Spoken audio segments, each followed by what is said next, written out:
All Hit Radio.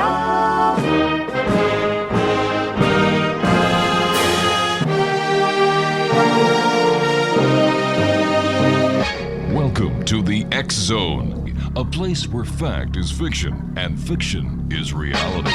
Now, here's your host, Rob McConnell.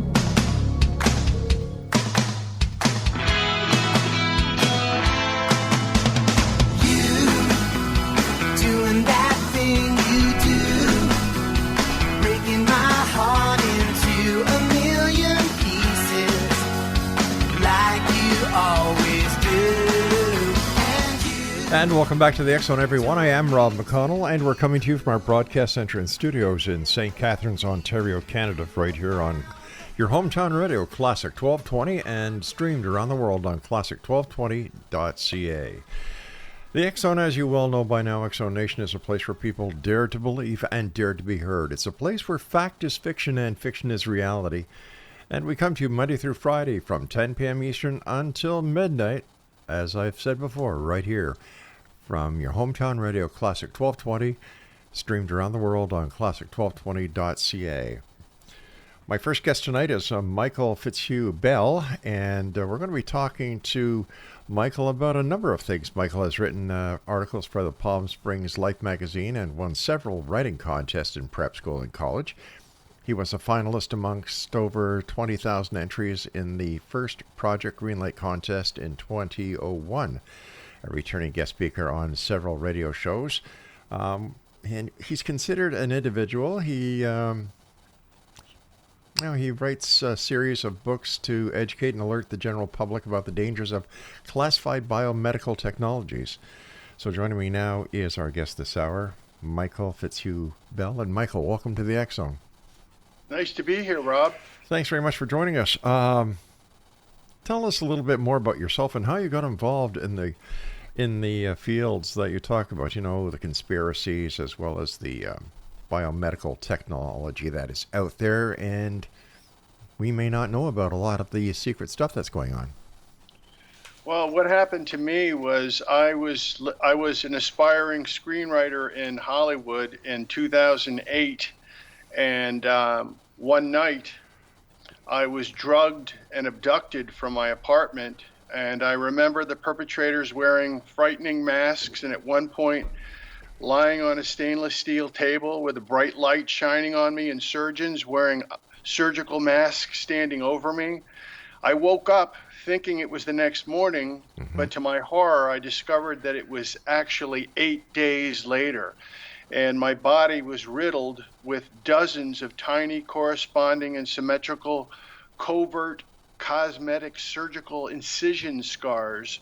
And I consulted with several private investigators and a former CIA agent that informed me that it sounded like I'd become what is known as a targeted individual, and that I had possibly been implanted with advanced nanotechnology biomedical devices.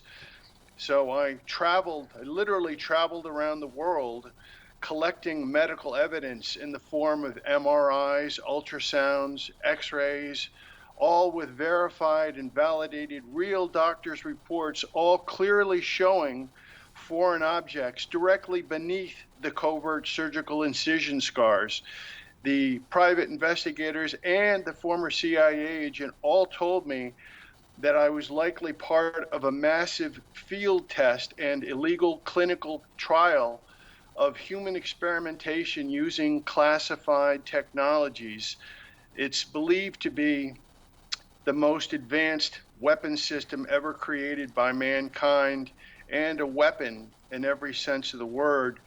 This program is widely recognized as an unacknowledged special access program, believed to be part of the military-industrial complex, which is composed of the military black ops, the military, the Department of Defense, the NSA, Department of Justice, and the Defense Advanced Research Projects Agency, or DARPA.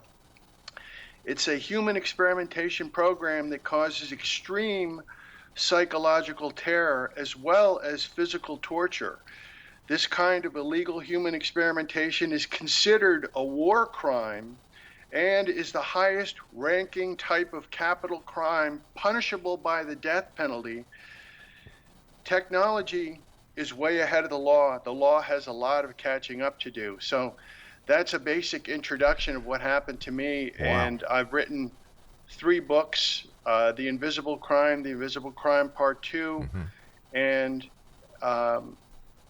American Cyborg is my latest book in 2022. Why do you think you were selected to be part of this experiment? That's a good question, Rob. I really don't know. I've never gotten confirmation, but I think it may be connected. It may be generational. It may be something that's been handed down through the generational bloodline in my family. It could be that, or I think it could possibly be connected to an accident that I caused and was responsible for when I was 19 years old. And the person that was traveling with me was part of one of the most powerful, influential, and wealthiest families in the world, and with strong political ties and government connections. So it's quite possible that that my being targeted had something to do with that accident, but I really don't know. Have you ever thought of getting these implants removed? I did have one removed. I did have one removed from my. It's very difficult to, because the crime is so. It's such a secret crime. It's the highest level of classified crime that there is, and the almost everyone seems to be involved in it. You have the possibility of the corruption of the entire medical industry, law enforcement, government agencies. So it makes it very difficult to try to get a removal, or even to get medical evidence.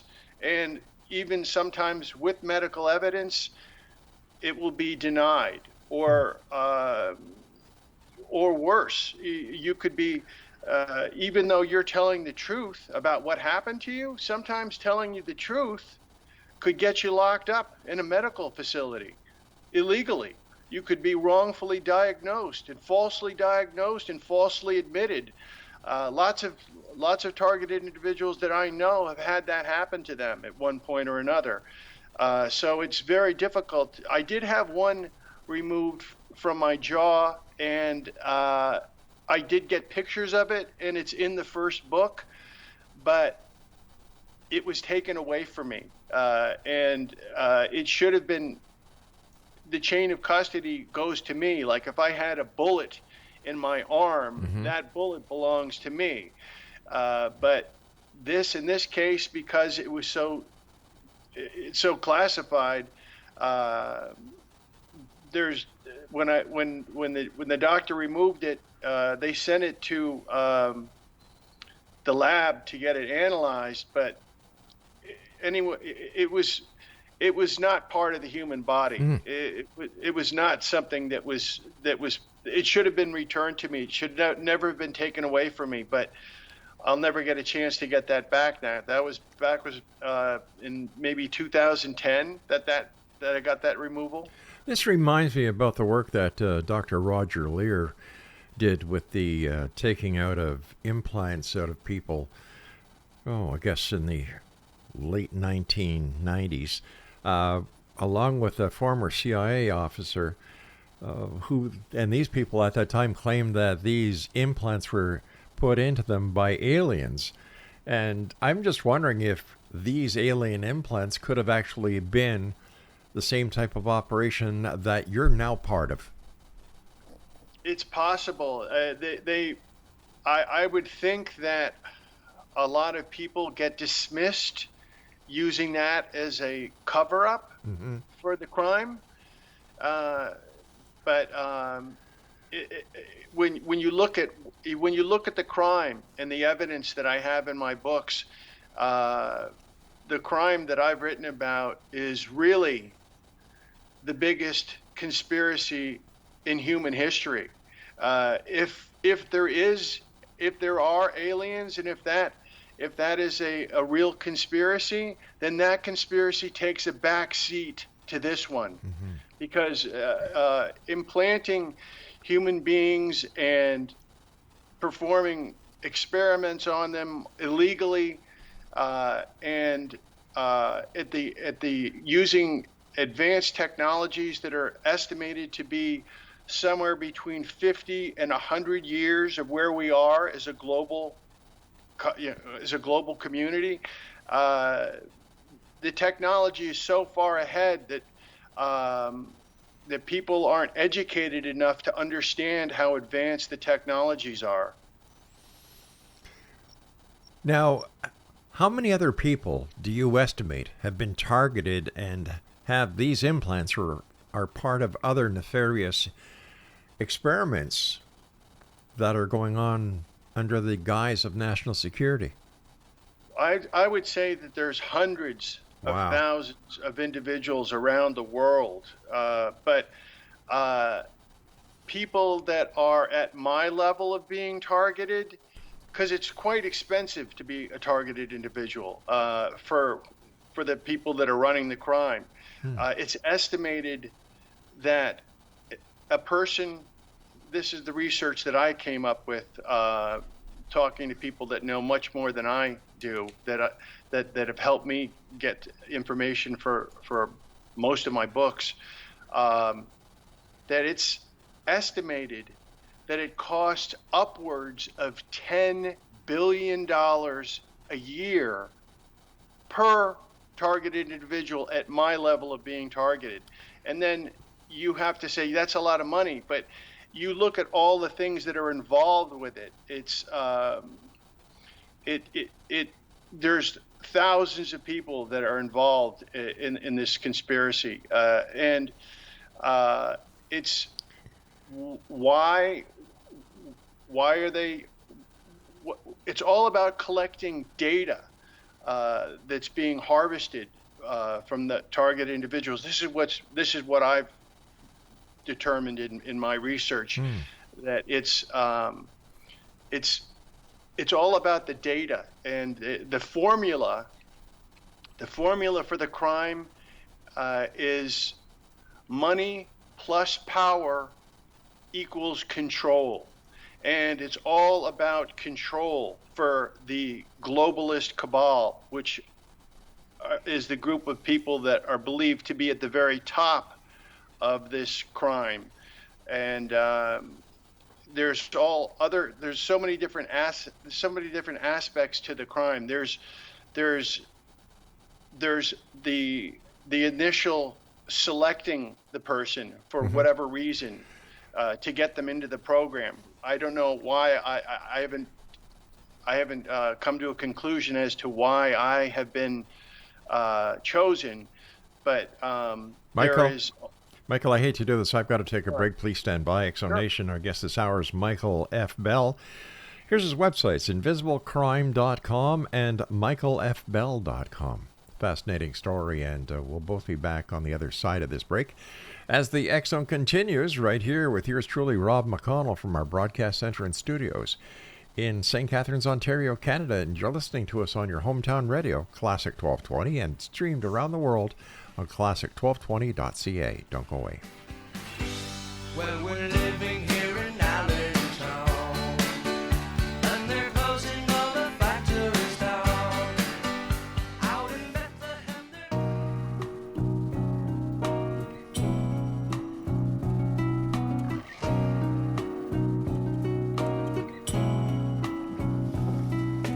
into my room he creeps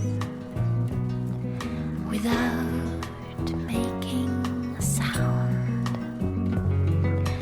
Into my dreams he And welcome back. This is the X-Zone. I'm Rob McConnell, and you're listening to us on your hometown radio, Classic 1220, streamed at classic1220.ca.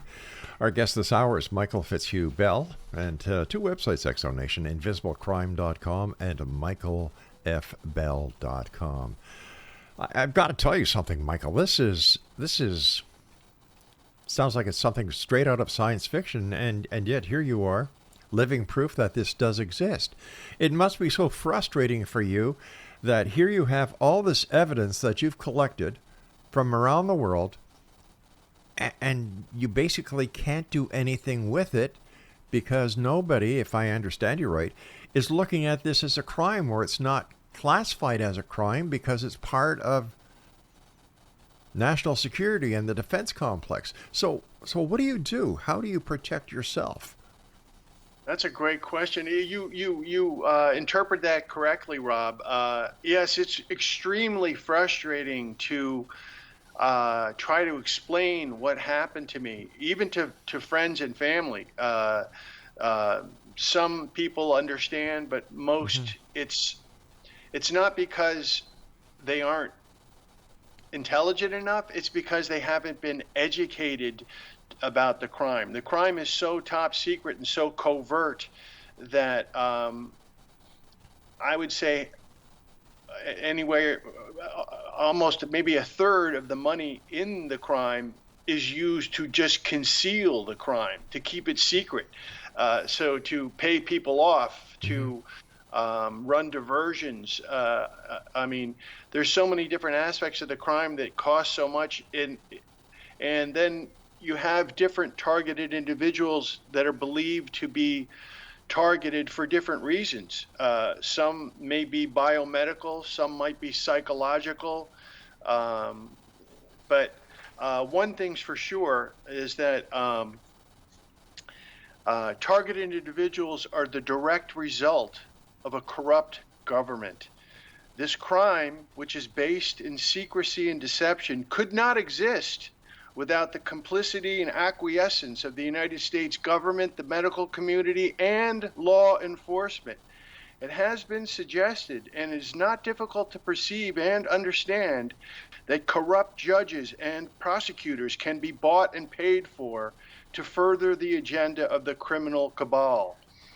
It's widely recognized that one of the ways that people can become targeted individuals is that they have been wrongfully, illegally placed on the terror watch list. So and then a FISA warrant can be issued against a person that allows for surveillance against foreign spies or persons of interest. So once you get on that list, that justifies any money that's being spent on you, probably from the military black ops. So if you get on the terror watch list, and it's estimated that only a small percent of the people that are actually on the terror watch list are actually terrorists. It's an unusually high amount of people that have no criminal background and have nothing to do with any kind of terror or any kind of crime, but are being illegally surveillanced and monitored. And in this case, being implanted with biomedical technology that is anywhere from 50 to 100 years ahead of where we are as a global community. You can imagine the amount of time and energy and investment resources that go into creating that program, and then imagine the viewing centers that they have, the monitoring and surveillance of not just me, but other people like me. But I think where I am, I seem to be the only, because I live out in the country, and I live pretty far away from most people. Mm-hmm. So I don't really have any neighbors where I live.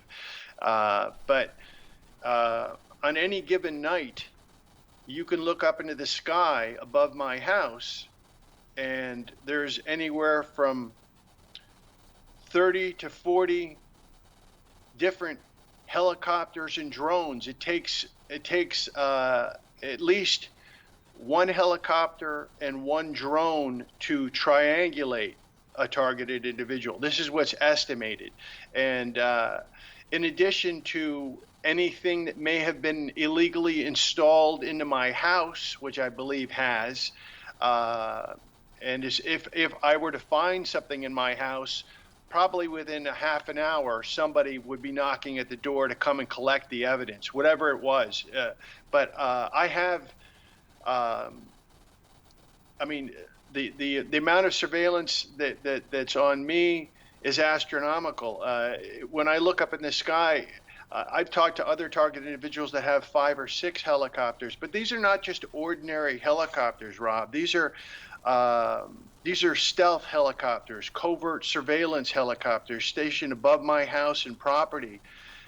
For these helicopters and for the drones, you're looking at each night for them. If it's the military that's involved, at least in my determination and my research, each night for them is a mission. It's the military. So each night with the Sikorsky UH-60 Black Hawk Black Ops stealth helicopter, each one of those cost upwards of $70 million for the aircraft alone. And then you have to factor in all the costs that go in with that one aircraft. A full crew, including backup pilots, technicians monitoring the targeted individual, fuel for over 12 hours of flight time at a cost to the American taxpayer of anywhere from $250,000 to $1 million or more a night, equipped with the latest classified technologies. And in my research, it can be anywhere from $1 to $2 million a night per stealth helicopter. And sometimes I have as many as 30 or 40 up there that I've filmed, that I've taken pictures of, that anyone can see that they're not stars, they're not planets, they're helicopters, and they're not moving. They're parked up there all night. So they'll be up there in the wintertime. It can be from 7 o'clock at night till 7 o'clock in the morning that they'll be up there. And it's believed that most of the programming for target individuals happens at night. And the data that's believed to be extracted from the target individual is being monitored and taken, believed to be taken by these helicopters with bidirectional technology. And for the people that don't know, it's this technology. It's called BCI, brain to computer interface technology. This technology can be compared to a cell phone in that it's an open two-way communication, except the line of communication is using classified technologies, is constant and continuous. Once initiated in the target, the interaction between the victim's brain and a supercomputer is relentless and never-ending, forecast to be a lifelong effect of global criminal biomedical human experimentation. So these classified technology signals that are coming off the targeted individual are believed to be able to read a human being's thoughts in real time, as well as being capable of putting information back into the target individual brain also in real time. It's a bidirectional synthetic technology. It's a synthetic telepathy is what it's called. It's the exchange of information is often referred to as synthetic telepathy or bidirectional interface technology or a brain-to-computer interface. Voice-to-skull technology is often used as the description for the process of this very specific classified technology. The voices and or projected auditory effects are widely reported to be achieved through biomedical nanotechnology devices inserted directly into the victim's brain via the nasal passage, and or through the use of the covert cochlear ear implant technology also implanted directly into the ear canal of the individual, of the target. It's pretty scary stuff. It sounds like it's right out of a science fiction movie, but it's actually where we are. It's actually what's happening. That's only what I know. Yeah. So Let you me can imagine. let me ask you this. I've got a few questions. We've got to take a break in about 2.5 minutes here. You were saying that there's a helicopter and a drone that are used in your pinpoint location, right? Correct. To triangulate. That's correct. Do you have a cell phone? Yes. So wouldn't they be able to home in on your cell phone? Oh, everything that I have. My TV, my phone, everything in my house. Yeah. My house is basically a laboratory for them. Now, do these drones and these helicopters monitor you during the day as well? Sometimes I've seen them during the day, but they're usually they could be there could be. I'm sure that there's definitely ground surveillance around my property during the day. If I go outside, there'll be a couple of golf carts that are on the perimeter of my property that will appear out of it within a matter of minutes. Like if I went out my back door and sat out in the backyard, within 5 minutes there would be within a quarter mile of my house somehow the neighbors, whenever there's a targeted individual, when they move into a neighborhood like mine, it seems like overnight the neighborhood is transformed into a community based around that targeted individual. So whether it's paying off the neighbors or forcing them and coercing them to be a part of the program, everyone around your neighborhood, every store you go to, they're all the people are part of the program. So it's literally no escape for you. When you go to the store, you see how wide, and all those people are probably being told misinformation about me and getting paid a lot of money to be quiet and do whatever they're told to do and act the way that they're meant to act around me. In this case, that would be called organized stalking. That's part of the targeting. It's mind control, organized stalking, and there's another part of it called electronic torture or electronic harassment. Electronic harassment. That's all right, we've got to take our break. Please stand by, Michael. Exonation Michael F. Bell is our special guest this hour. His website, invisiblecrime.com and michaelfbell.com. And we'll both be back on the other side of this break. And I've got a few more questions I'm going to be asking Michael as we continue our look into these strange crimes that Michael and other people in the United States and around the world, according to Michael, are being targeted. And there's nothing they can do. We'll be back on the other side of this break as the X Zone continues with yours truly, Rob McConnell, from our broadcast center and studios in St. Catharines, Ontario, Canada, right here on your hometown radio, Classic 1220, and around the world on classic1220.ca. Into my room he creeps without making a sound. Now I think I know why it sounded so strange on the telephone. Well, it's hard when you discover what keeps you going, keeps you on. And this is the X Zone. I'm Rob McConnell, and you're listening to us right here on your hometown radio, Classic 1220, and around the world on classic1220.ca. Michael Fitzhugh Bell is my special guest. His websites are michaelfbell.com and invisiblecrime.com. Michael, prior to you being kidnapped by these agents and then fully implanted with these devices that you have now, Well, what were you doing? Were you involved in any nefarious writings? Were you a conspiracy theorist? Were you anti-government? No. I'm trying to understand why they selected you.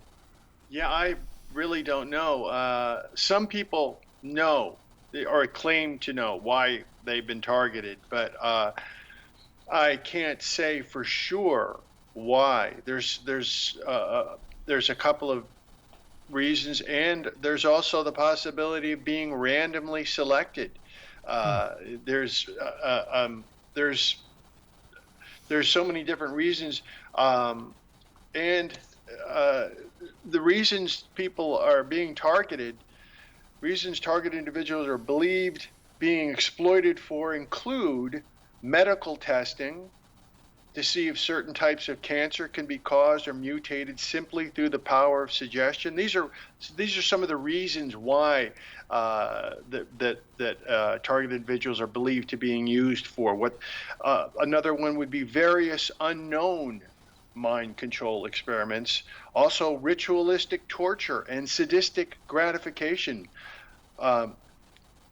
psychological and physical experimentation, human trafficking, perverse forms of entertainment, and voyeurism.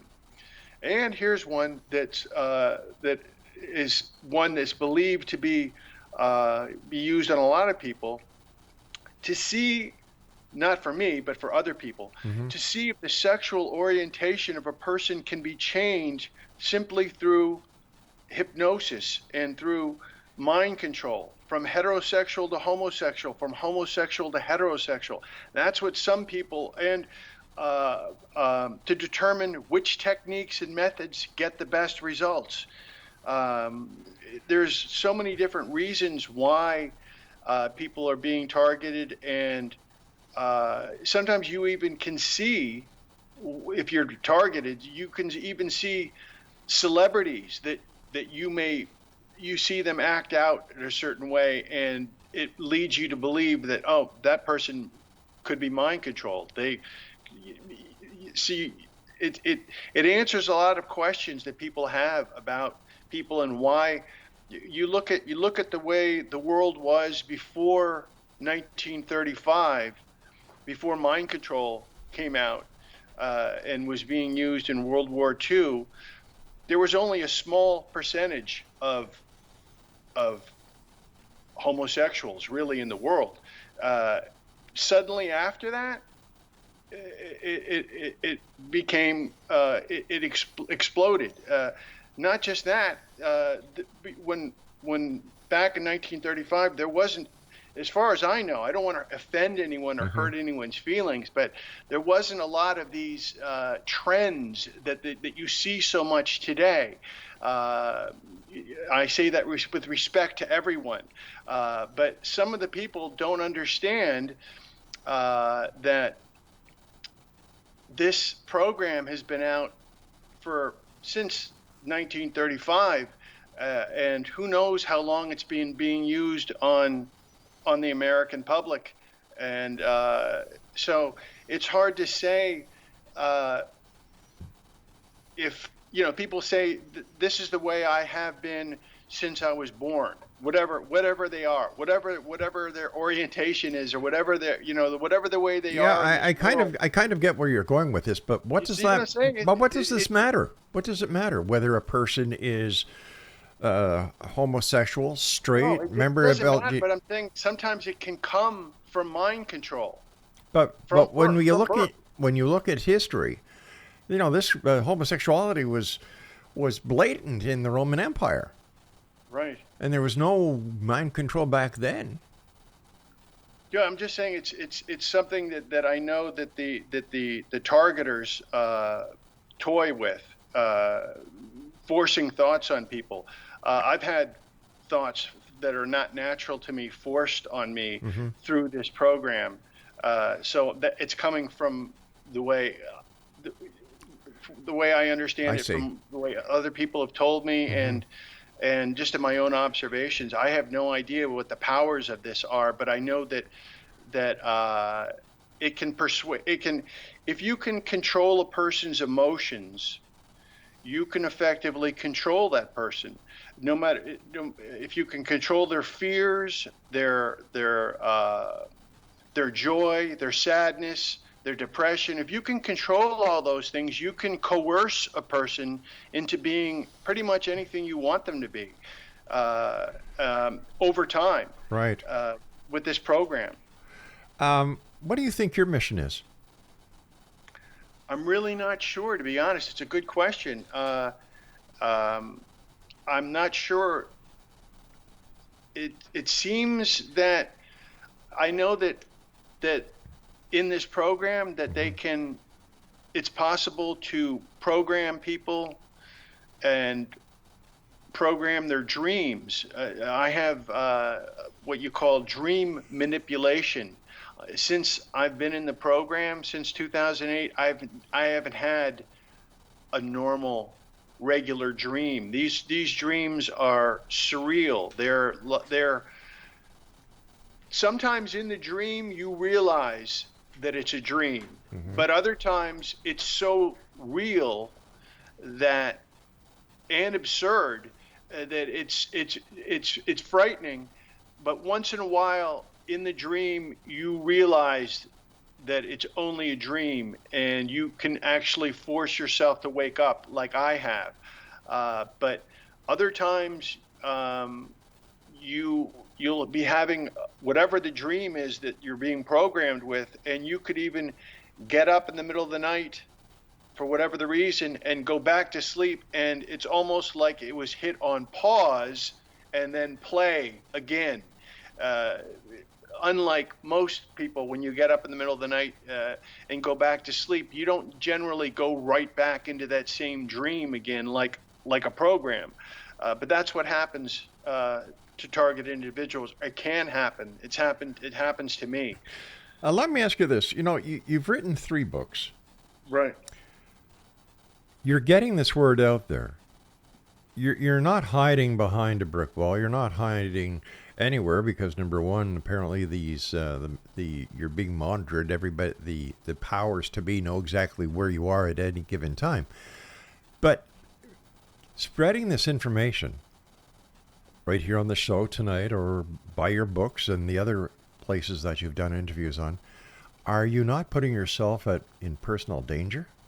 Oh yeah, completely. But I mean, at this point, with what's happened to me, hijacking a person's life and using them for all sorts of reasons, medical, biomedical experiments, psychological experimentation, completely illegal human experimentation. Yeah, I understand that. And I'm not doubting your credibility whatsoever, because I know for a fact that nefarious forces are out there. My mother was one of the patients during MK Ultra in Montreal.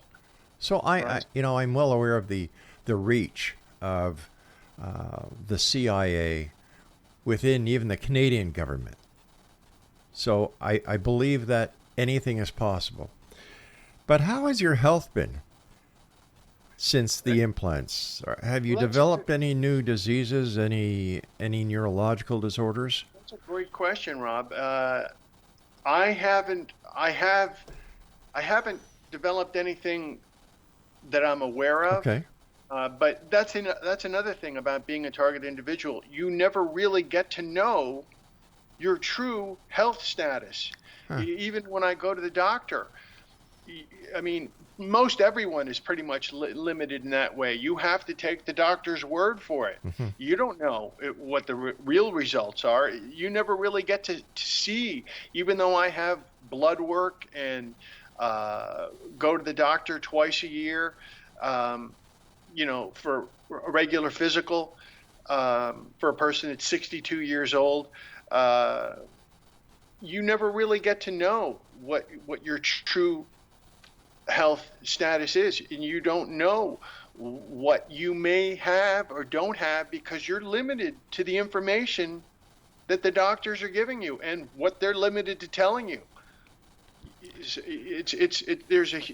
The medical industry is a very corrupt industry, as all of the industries are, the law industry, the real estate industry, but particularly the medical community, law enforcement, the government agencies. There's a room for a lot of corruption, and the globalist cabal, which is the highest ranking group of nefarious people, that literally, it's organized crime that's running the world right now. If you look at everything that's happening, the globalist cabal controls everything from the stock market to the weather, and the way it wants the people to react when it controls its media and what you're allowed to see on TV, what the sanitized news that you're fed every evening when you watch the news. It's only what they want you to see, what they allow you to see. But if that's the case, why are they allowing you to talk the way you talk? Why are they allowing you to write the books you write? Why are they allowing you to do so much? One might say that you're actually part of it. Well, that's a great question. I believe that part of my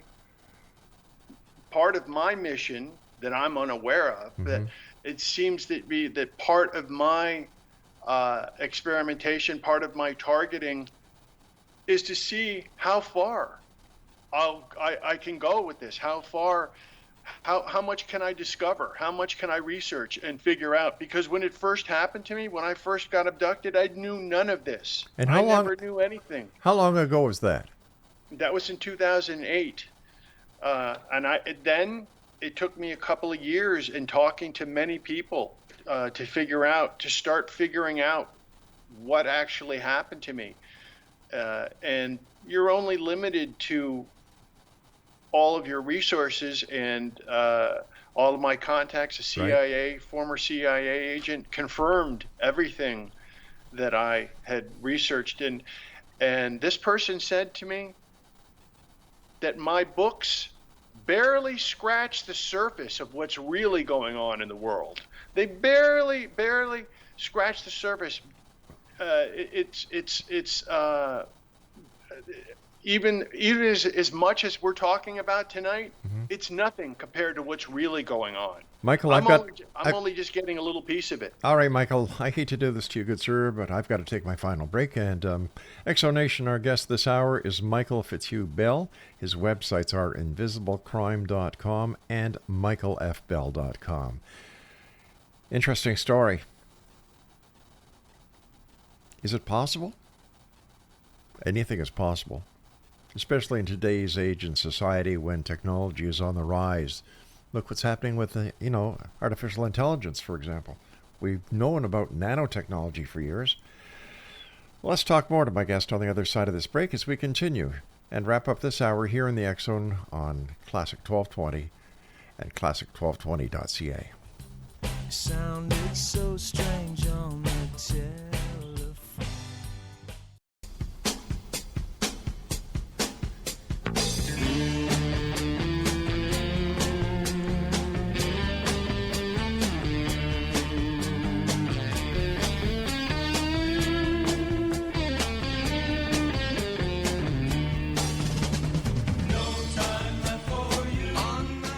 And welcome back, everyone. This is the final hour. The final segment of tonight's first hour of the show. We have a second hour coming up right after the news break at the top of the hour. Michael Fitzhugh Bell has been my guest this hour. He's still with us. His two websites are invisiblecrime.com and michaelfbell.com. And like I was saying to you on the break, Michael, thank you so much for joining us tonight. I don't know what to say, my friend. I really don't know what to say. I wish there was some way we could help you. Get the word out there, or just get some way that people would know that these things can happen. And just by you coming on our show and the other shows you've done and writing your books out there, I know it puts you at a risk. And it's because of people like you that we get to find out what's on the other side of the coin and who the men really are behind the curtain. So thank you for everything you do. Thank you. Thank you, Rob. I was reading the information you sent us, and you wrote something here called electronic harassment. What is that? That's electronic harassment is a form of the monitoring surveillance program connected with the biomedical implants that causes sleep deprivation, body pain, Oh gosh. powerful itching, burns on the skin, involuntary speech, high body heat, all blurred vision. All of these things are fall under the electronic harassment. Also, remotely induced mind control. It's all together. But the electronic harassment's usually the pain and torture part. That's what usually is associated with it. But when I wrote these books, it's really about neurological warfare. Yeah. And in the United States experiments. And as I wrote, just as vaccines and medicines require years of testing and proving before they're marketed, psychological weaponry must undergo extensive testing and proving. It involves every aspect of science, neuroscience, physics, mathematics, psychology, and medicine, and all war tactics, techniques, and methods. Basically, the sum of all human knowledge is what this crime is about. But the most interesting part is, I think, is the implantation process. It's not simply placing a biomedical device underneath the skin, even at the nanoscale size. It's believed that after being fully implanted with biomedical devices, the target/victim will also have to undergo another rigorous process. Because the data being harvested from the target is so crucial, the data must be accurate. The human body is relatively soft and alone is not an ideal soundboard for the bidirectional process of telemetry and signal sending and data collection. Therefore, the target's body must be compressed. The compression of the human body is believed to happen through a series of procedures which tighten and compress the body to a state where signals and data can be transmitted effectively, accurately. It's widely reported that by using nanowire, nanomesh, titanium clips, and an exterior coating of nanopolymer, the human body can be compressed to the point where signals and frequencies are efficiently sent and received by the military globalist cabal. So what are they doing? Are they weaponizing humans? Yeah, the data is extracted and then it's recorded, logged, and compared and contrasted with other target individuals with similar characteristics such as age, race, gender, body height, weight, physique. And it's believed to be possible now, it's now believed to be possible to extract, record, and play back the memories of another person through the brain sciences and neurological weapons technology. There's two things that I've heard that are resonating with me. Number one, this sounds a lot like what people talk about when they have an alien abduction experience, and they talk about the surgical room, they talk about the implantation, and they talk about going back to the ship to get more procedures done. Number one, sounds very familiar. Number two, sounds like the modern day Manchurian Candidate. Right. Exactly. So where do we go from here? I've got about 7 minutes left. How do we fight this? It's you're talking to a man who has both arms tied behind his back, so he really can't do very much. You're coming into an election year in the United States. Wouldn't one of the candidates love to get this kind of information? You never know if that's already. I imagine if we're already coming up with that idea that it's who knows how long it's been going on. Well, if the United States government is having congressional hearings about unidentified flying objects, Right. why would they not?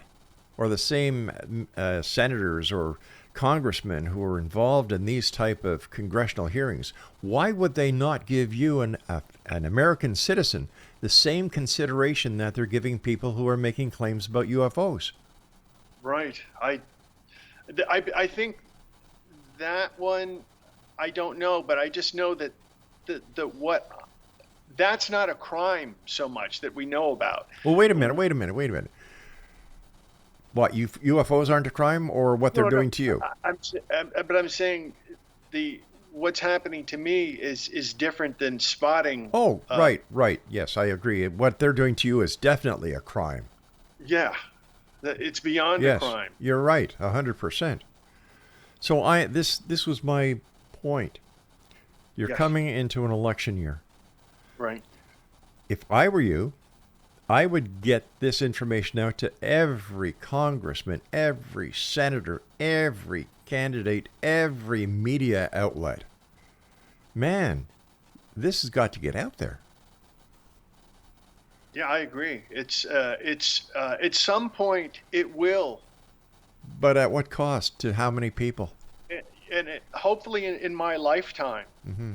You know, it might be in the future. It will definitely come out, but I don't know if it'll be in my lifetime. I hope so, and I hope that I'm part of making that happen on a show like this, opening people's mind up to possibilities and probabilities and things that people have even told me. They said, I was doing just fine until I read your books, and now you got me a little worried. But if that's the case, then the books are working, because people should be concerned. They should not just turn a blind eye to something, because, quite frankly, it's too disturbing for people to acknowledge that somebody could be programming their dreams or telling them what to buy or who to vote for. Well, it sounds like people are, the Matrix, living in the Matrix. Correct. And people are waking up to that idea. I hear it all the time. And I believe in my heart of hearts that there are people out there who want to hear the message that you're giving, because you're saying, hey, I know this is true. I've got the marks, the scars to prove it. I'm not out of my ever-loving cuckoo mind. I know what I'm talking about, and here's the proof. Bang. Yeah, it's too, as I said, it's too disturbing for people to once they realize how damaging, how invasive, and at what point is it their life and their ideas and their imagination, or is it all do we think at all, or are we all being guided by an unseen hand, the card of fraud? Do we actually think at all anymore? That's the thing, and what percentage of that thinking is being controlled? It's a scary thought, but that's the future for weapons. It won't be blowing up infrastructures it will be turning people's minds off. Wouldn't it be a lot cheaper to develop a super virus to wipe out the population of the other side that you want to annihilate, instead of spending, like you're saying, billions and billions and billions of dollars each and every night? It's estimated, if it's $10 billion a year for a targeted individual, it's also estimated that the money being generated from that 10 billion is turning into trillions of dollars. How can they make money from what they're doing? Well, that's the thing. If they have the formula for making a person think a certain way, or for these are mostly military objectives and psychological objectives. So these are things that you would that would be used on heads of state you know, military leaders. You know, it's that kind of level of tactics and techniques. And Once again, I understand that. And prior to we were talking about the number of people involved, and you said thousands around the world. Right. Why would it take thousands to develop this technology? Why would it cost so much? And why would they have to use American citizens to have this happen to? It makes no sense at this point, you know? Yeah, I can't answer all. I don't have all those answers for you, but I agree with you. It doesn't make any sense to us. Yeah. But it seems to make sense for the people who are making the investment and monitoring and filling the sky up every night here. I mean, it's for people that even people that have come to my house, I say, if you're going to be here when it gets dark, you're going to see a show. And they said, yeah, okay. And then when it gets dark, they see all the lights up in the sky. And you look at the look on their face, it's like they've just seen their first UFO and they know it's real. But are you near an air base, a military base, or are you in the middle of nowhere? I'm kind of in the middle of nowhere, but not too far from military bases, close enough for them to get to, probably 15 or 20 minutes for them in a helicopter. Gotcha. Hey, listen, I hate to do this, but we've run out of time. I'd love to have you back on in the future so we can further discuss this. Well, that was great, Rob. This horrific tale that you're telling us, and I wish you well, sir. I really do. Thank you so much, and thank you for having me on the show. It was a real pleasure, and you asked some great questions, by the way. Thank you very much, Michael. Take care of yourself, and keep in touch, please. You too. Thank you. All right, Michael. Take care of yourself now, man. Exonation, our guest this hour has been Michael Fitzhugh Bell. His websites are invisiblecrime.com and michaelfbell.com. We'll be back on the other side of this break as hour number 2 continues and starts off here in the X Zone with yours truly, Rob McConnell, from our broadcast center and studios in St. Catharines, Ontario, Canada, on your hometown radio, Classic 1220, and streamed around the world, Classic 1220.ca. Strange things happen here in the X Zone. People open their hearts. They share their secrets because they know this is a place where people dare to believe and dare to be heard. We'll be back. Don't go away.